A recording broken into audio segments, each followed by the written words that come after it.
Assalamualaikum Sobat RC, kembali lagi kita di program kesayangan kita yaitu Mikes atau Medical Podcast. Yang seperti biasa, hari ini kita akan ngobrol-ngobrol santai, ngobrol-ngobrol seru sama narasumber tersayang, narasumber yang cantik loh siang hari ini. Nanti kita akan perkenalkan, tapi sebelumnya kita mengenai di Indonesia nih sekarang kan lagi musim transisi ya, dari musim panas ke musim penghujan. Nah, apa sih yang harus kita waspadai? Biasanya memang musim nyamuk ya, karena di rumah juga kayaknya mulai seliweran nyamuk nih. Nah, membahas masalah nyamuk dan masalah transisi atau musim pancaroba, di sini kita harus waspada mengenai masalah DBD. Mungkin Sobat RC di rumah juga udah tahu ya, udah sering banget mendengar yang namanya DBD. Karena memang kasus DBD ini di Indonesia masih banyak ya kasusnya. Jadi kita nggak boleh lengah. Nanti kita juga ngobrol-ngobrol sama narasumber kita mengenai tips-tips atau apa sih sebenarnya DBD dan gimana sih cara pencegahannya. Yuk langsung aja diikutin Medical Podcast yang hari ini bersama Dr. Sheila Nalia, spesialis penyakit dalam, dan kita akan membahas mengenai kewaspadaan terhadap penyakit DBD.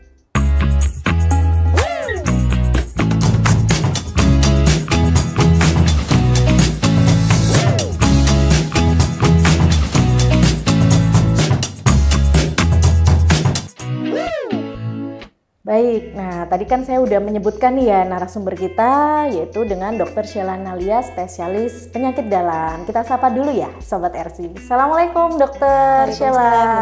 Sehat ya dok ya? Alhamdulillah sehat. Nah alhamdulillah nih Sobat RC.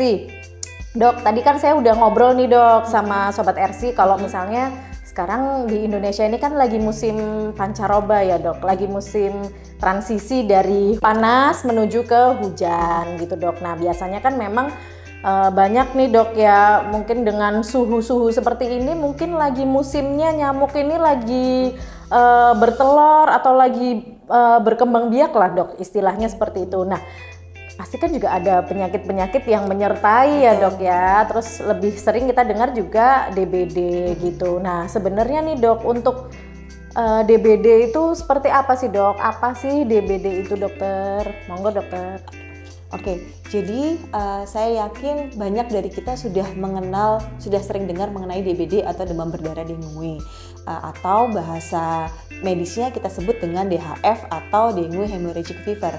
Jadi DBD ini adalah suatu penyakit dengan gejala demam yang akut yang disebabkan oleh virus dengue yang ditularkan oleh nyamuk Aedes aegypti atau Aedes albopicus yang memenuhi kriteria WHO untuk DHF, yaitu adalah demam 2-7 hari dengan disertai adanya manifestasi perdarahan mungkin seperti mimisan, gusi berdarah, bintik-bintik di bawah kulit, dan juga adanya manifestasi trombositopenia atau jumlah trombosit yang kurang dari normal atau kurang dari 150.000.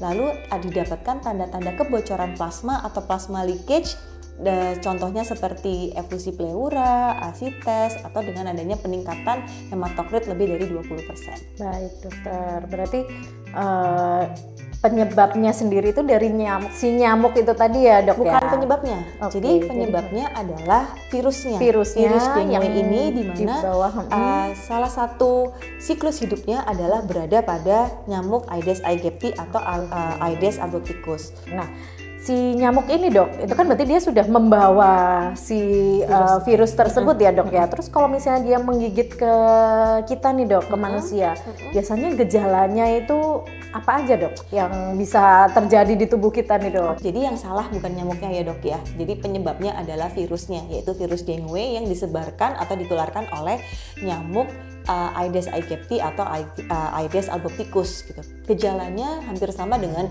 semua penyakit viral lainnya.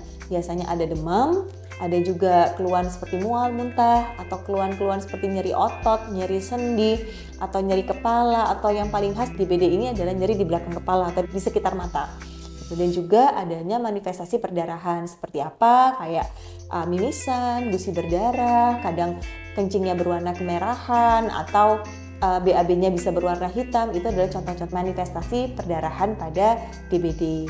Nah, itu tadi gejalanya ya dokter ya. Terus sekarang untuk penanganan nih dok, pasti kan sudah ada ilmu-ilmu terbaru nih dok untuk penanganan dari DBD sendiri. Soalnya saya dengar itu juga sudah mulai ada vaksin ya, untuk pencegahannya itu sudah ada vaksin. Kemudian juga dengar-dengar yang lagi rame nih dok, ini ada yang namanya nyamuk Wolbachia ya dok ya. Oke, itu seperti apa sih dok?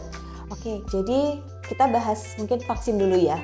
Jadi saat ini PAPDI atau Perhimpunan Dokter Spesialis Penyakit Dalam Indonesia sudah merekomendasikan untuk dilakukan vaksin pada manusia dewasa usia 19-45 tahun dengan menggunakan vaksin dengue tetravalent yang itu isinya adalah virus dengue itu sendiri yang dilemahkan dan diberikan dengan 2 dosis pemberian, yaitu pada bulan ke-0 dan bulan ke-3.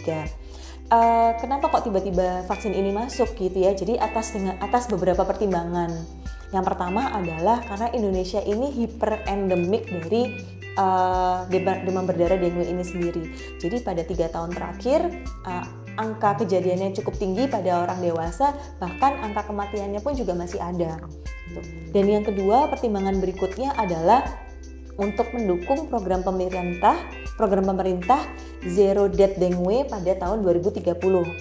Dan yang ketiga, karena pengobatan spesifiknya ini belum ada untuk DBD ini, jadi kita lebih menitikberatkan pada pencegahan, yaitu dengan cara mengendalikan vektornya atau nyamuknya itu tadi, dan juga pemberian vaksinasi.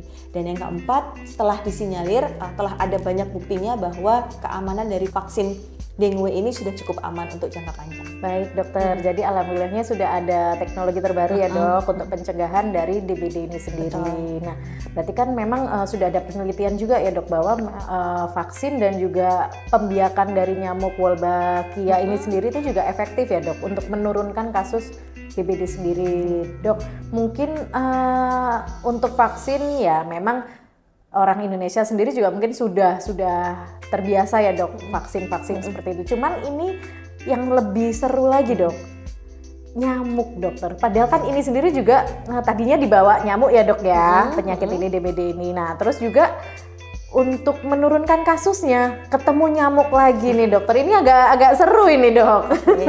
Nah sebenarnya nyamuk Wolbachia ini sendiri tuh apa dok, dan gimana awal penemuannya ini gimana sih dok? Oke, jadi mungkin saya akan bercerita sedikit tentang Wolbachia ini ya dok ya.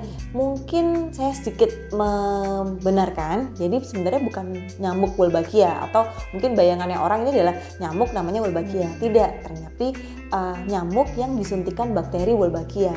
Wolbachia sendiri adalah bakteri. Sesuai dengan nama penemunya, yaitu adalah Wolbach. Bakteri ini disebut sebagai Wolbachia, di mana Wolbachia ini sudah ditemukan puluh-puluh tahun yang lalu, dan sampai saat ini pun masih ada di 60% di serangga di sekitar kita, seperti di lalat, capung, kupu-kupu, ngengat, itu juga ada semuanya. 60%-nya tuh mengandung Wolbachia itu sendiri. Termasuk di nyamuk Aedes aegypti atau Aedes albopicus itu sendiri. Sifatnya juga sangat spesifik sama seperti inangnya. Jadi kalau Wolbachia yang pada lalat ya sifatnya sama seperti sifatnya A gitu ya. Kalau yang di ngengat sifatnya B. Semuanya spesifik sama seperti inangnya. Tetapi yang harus kita garis bawahi adalah Wolbachia ini tidak bisa hidup di manusia. Jadi tidak bisa menyebabkan penyakit pada manusia. Jadi dari awal ditemukan bakteri Wolbachia ini sampai sekarang kita nggak pernah kan menemukan adanya penyakit Wolbachia pada manusia, ya kan? Oke, baik. Oke, sekarang nyamuk itu dikatakan jahat, itu kan seperti saya bilang tadi, bukan salah nyamuknya. Nyamuk ini hanya perantara. Jadi masalah dari DBD ini penyebabnya adalah virus, yaitu virus dengue yang dibawa oleh nyamuk Aedes aegypti atau Aedes albopicus. Karena salah satu siklus hidup dari virus dengue ini sendiri itu ada di dalam nyamuk Aedes aegypti atau Aedes albopicus itu sendiri. Nah, tapi kalau Aedes aegypti dan Aedes albopicusnya ini tidak terinfeksi atau tidak ada virus dengue di dalamnya, ya dia tidak akan menyebarkan atau menularkan penyakit apapun, kan gitu. Jadi mungkin ini satu konsep yang harus kita pahami dulu gitu ya. Oke, seperti yang saya bilang tadi, Wolbachia ini kan ada di mana-mana di serangga. Tapi pada penelitian ini yang digunakan adalah Wolbachia yang hidup pada lalat buah. Jadi tiap lalat buah ini meneteskan telur itu semuanya mengandung Wolbachia. Di mana bakteri Wolbachia dari lalat buah ini tadi akan disuntikkan ke telur Aedes aegypti. Telur ya, bukan jentiknya. Jadi masa hidup telurnya Aedes aegypti itu cuma 4 jam. Jadi kebayangkan ribetnya gimana ya, bener, sebelum dia berubah menjadi jentik ya. Itu Itu disuntikkanlah bakteri Wolbachia tersebut pada nyamuk Aedes aegypti. Pada telurnya tadi ya dok. Oke, disinyalir dulu nih, awalnya disinyalir kalau dengan disuntikkan Wolbachia ini nanti umur dari Aedes aegypti ini akan berkurang. Jadi lebih pendek lebih lagi. pendek, jadi nggak bisa menularkan. Ternyata nggak sampai di situ. Ternyata dengan masuknya bakteri Wolbachia ini pada nyamuk Aedes aegypti, dia akan berkompetisi dengan virus dengue. Jadi virus dengue-nya yang nggak akan hidup di sana. Di nyamuknya Di nyamuk sendiri Aedes itu aegypti hidup. itu. Jadi otomatis dia si nyamuk ini tidak akan menularkan apa-apa. Jadi walaupun menggigit manusia pun juga nggak akan membawa si virusnya tadi ya. Tidak menularkan virus itu. Dan diharapkan nanti dengan dilepaskannya nyamuk-nyamuk berwolbachia ini, katakanlah nyamuk mereka akan kawin dengan nyamuk-nyamuk yang tidak berwolbachia itu tadi.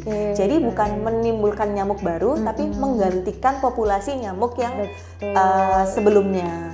Luar biasa banget berarti dok ya penemuan ini. Ini saya merinding disco juga nih dok. Maksudnya kan selama ini stigma masyarakat itu nyamuk Aedes aegypti nih yang bikin kita sakit DBD gitu. Ternyata virusnya. Nah, gitu. kalau Aedes aegypti-nya tidak membawa virus itu ya dia sebenarnya juga ya kayak nyamuk pada umumnya ya. Nyamuk kebun pada umumnya iya, ya. nyamuk kebun pada umumnya. Betul. Keren loh. Alhamdulillah ya dok ya. Berarti sudah ada penemuan dari nyamuk yang berwolbachia. Jadi bukan nyamuk jenis Wolbachia tapi nyamuk berwolbachia. Jadi memang sengaja kita masukkan Wolbachia itu tadi ya dok ke dalam bakterinya tadi. Aedes aegypti. Iya betul. Oke dok. Nah berarti aman ya dok ya. Kalau misalnya nyamuk berwolbachia ini sampai menggigit kita ini aman ya dok? Oke. Jadi gini, Wolbachia ini kan udah ditemukan berpuluh-puluh tahun yang lalu ya. Dan dari dulu sampai sekarang itu juga masih sama, Wolbachia-nya sama, dan kita juga nggak pernah mendengar adanya penyakit pada manusia yang disebabkan oleh bakteri Wolbachia. Adapun mutasi itu mungkin mutasinya juga sangat kecil dan sangat lambat, bahkan sudah bisa dibilang kalau diabaikan saja tidak ada efek sampingnya, jadi cukup aman sebenarnya. Gitu. Dan satu lagi banyak hoax ya yang menyebutkan kalau gimana kalau nanti nyamuk Wolbachia ini akan menyebabkan nyamuk-nyamuk yang lain jadi lebih banyak karena Aedes aegypti-nya turun. Ternyata kan pandangannya tidak seperti itu ya. Karena gini, Aedes aegypti ini itu kan hanya suatu vektor dari penyakit-penyakit seperti DBD, chikungunya, terus Zika dan juga yellow fever gitu. Jadi yang dikhawatirkan kan ada hoax yang bilang kalau nanti nyamuk yang lain seperti nyamuk culex itu yang menyebabkan Japanese encephalitis itu akan merebak. Padahal kan tidak, karena ini kan kita tidak mengganggu ekosistem nyamuk manapun. Jadi kita hanya menggantikan nyamuk berwolbachia ini akan menggantikan populasi Aedes aegypti aja. Jadi yang akan berefek adalah penyakit-penyakit yang ditularkan Aedes aegypti sebagai vektornya. Nah dok, apakah sudah ada penelitian mungkin dari PAPDI sendiri ya dok, itu sudah dapat infonya ini dok, bahwa nyamuk berwolbachia ini efektif untuk menurunkan kasus DBD sendiri begitu? Oke, jadi untuk saat ini kan sudah dilepaskan di Jogja ya sebenarnya sejak penelitiannya tahun 2011 sampai dilepaskan 2014 atau 2015 gitu ya. Itu memang sudah ada datanya, jadi di Jogja sendiri itu menurunkan angka DBD sebanyak 73% kalau nggak salah ya. Lalu menurunkan angka rawat inap karena DBD sekitar 86% dan menurunkan angka penggunaan fogging sebanyak 83%. Jadi cukup efektif. Sangat efektif berarti ya dok. Alhamdulillah kalau gitu. Oke dokter, ini memang seru banget ya dok kita ngobrolin masalah nyamuk doang ini dok. Dokter, yang terakhir ini dok, tipsnya gimana sih dok supaya kita jangan sampai terjangkit DBD ini sendiri dokter? Karena memang ya mau nggak mau kan musim hujan sudah mulai kita masuki ya dok. Oke, pada prinsipnya sama seperti 3M sebelumnya ya. Jadi apa yang bisa kita lakukan ya sebagai masyarakat awam atau keluarga kecil gitu ya untuk di lingkungan rumah tangga kita sendiri tetap menggunakan 3M+. Yang pertama adalah menguras tempat penampungan air, yang kedua menutup tempat penampungan air, dan yang ketiga adalah mendaur ulang barang-barang bekas. Serta plusnya adalah dengan memelihara hewan atau tanaman yang sekiranya bisa mengurangi jentik-jentik nyamuk seperti tanaman serih atau ikan cupang atau yang lain-lain. Oke, baik. Nah itu tadi ya Sobat RC ya. Berarti tetap kita harus menjaga kebersihan ya dok ya. Karena memang di Islam pun diajarkan kan menjaga kebersihan itu sebagian dari iman gitu. Oke Sobat RC, alhamdulillah beneran kan hari ini obrolan kita seru banget nih. Ngobrolin nyamuk aja serunya luar biasa. Oke dokter Sheila, terima kasih banyak dokter untuk ilmu yang bermanfaat ini, untuk obrolan kita yang mudah-mudahan juga bisa bermanfaat bagi kita semua dan juga Sobat RC di rumah dokter. Baik, kalau begitu saya Dokter Dian dan Dokter Sheila undur diri bersama tim PKRS yang bertugas. Wassalamualaikum warahmatullahi wabarakatuh.